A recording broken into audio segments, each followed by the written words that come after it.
Hey, what's up, Lightbolt Joe here. Today we're going to discuss the 1994 cult classic film Clerks, written and directed by Kevin Smith. Kevin Smith plays Silent Bob in this as well. Jason Mewes plays Jay in this. We've started a Jay and Silent Bob marathon. I've wanted to do this for a while. The only Pride merch I have is this Jay and Silent Bob shirt for circa 2019, I think, when the Jay and Silent Bob reboot movie came out. Hot Topic brought this out, Snoochie Boochies and Equality. I've laughed my ass off when I saw this advertised on Instagram or something at first, and I was like, that's hysterical, because Jay and Silent Bob are very Jay's been very vocal about heterosexual life mates in a platonic relationship.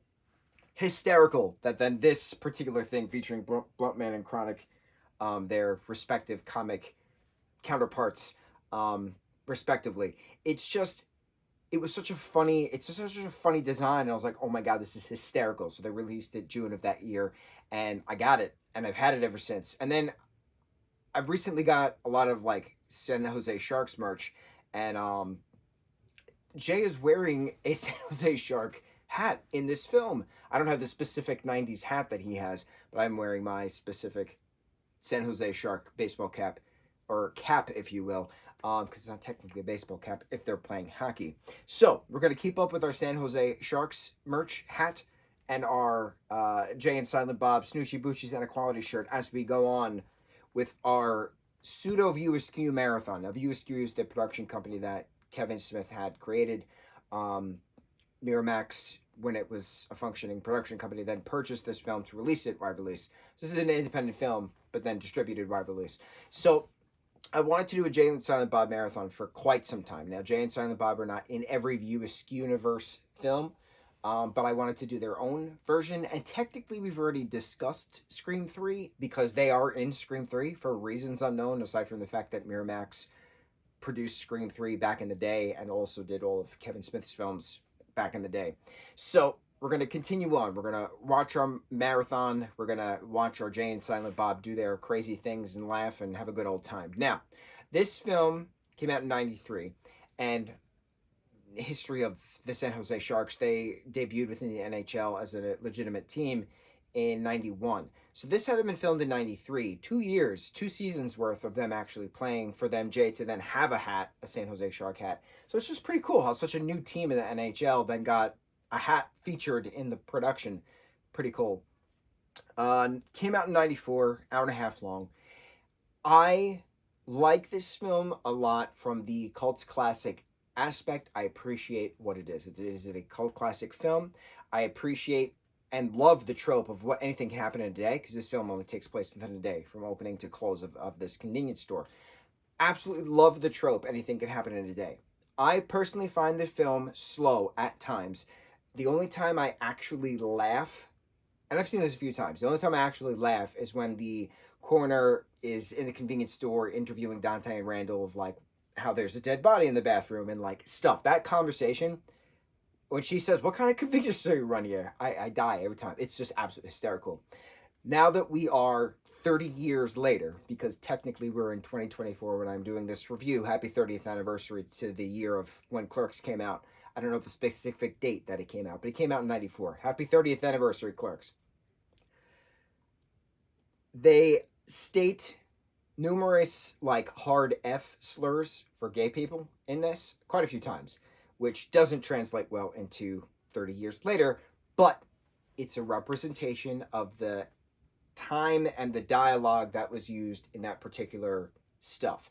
This is it's a queer-friendly kind of production to begin with. We're talking about different sexual positions. We're talking about different videotape rental things. No judgment is passed. It's just slang being shared and conversations continuing on, if that's the best way to say it without saying specific words.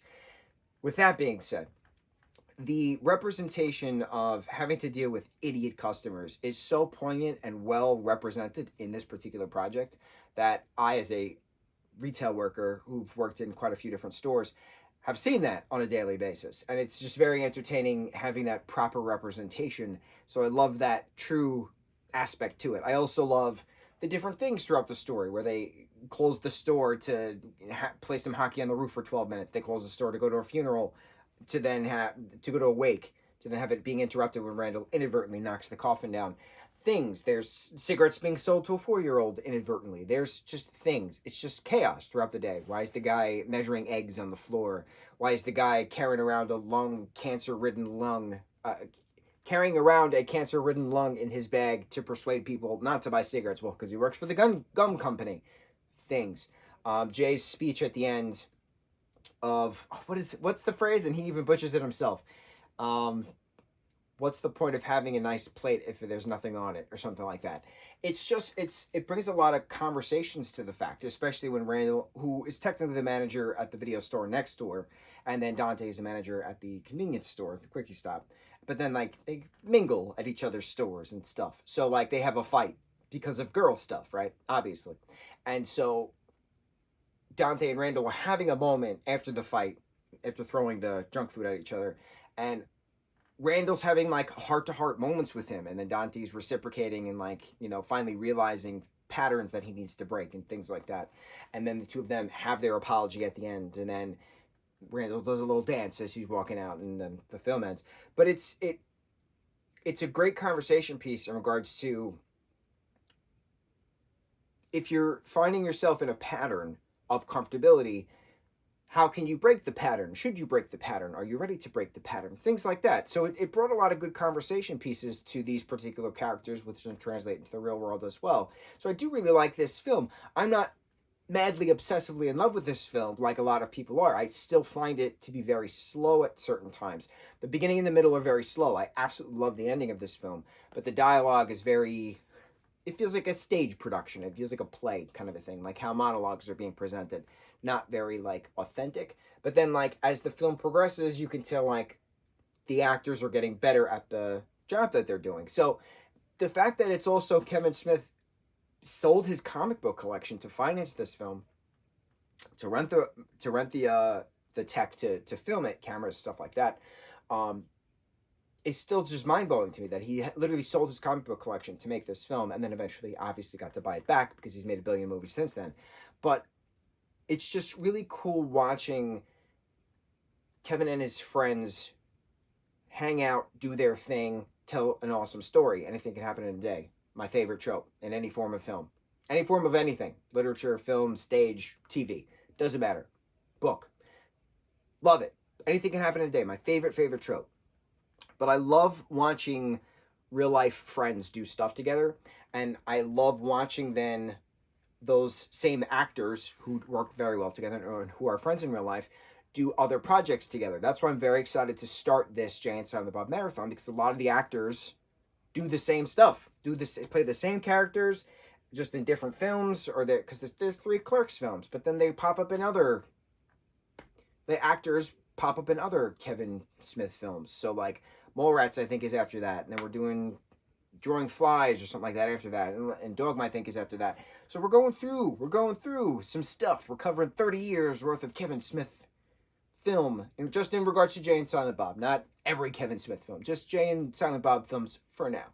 But I love watching friends do stuff together because it gives a sense of authenticity, and I'm very happy to then revisit certain films and see certain films for the first time in this Jay and Silent Bob Marathon, to specifically see everybody having a good time because they are friends in real life. And it's cool seeing that. It's cool seeing friends do stuff together. I don't know. It brings an authenticity that I just love. You feel like you're like a part of it because it's so authentic. It's not forced. So, good times. Snoochie Boochies and Equality. Jay and Silent Bob Marathon. We got 10 in our row. So this is our first. On to the next 9. Clerks, 1994 cult classic film. On to the next review. Mahalo.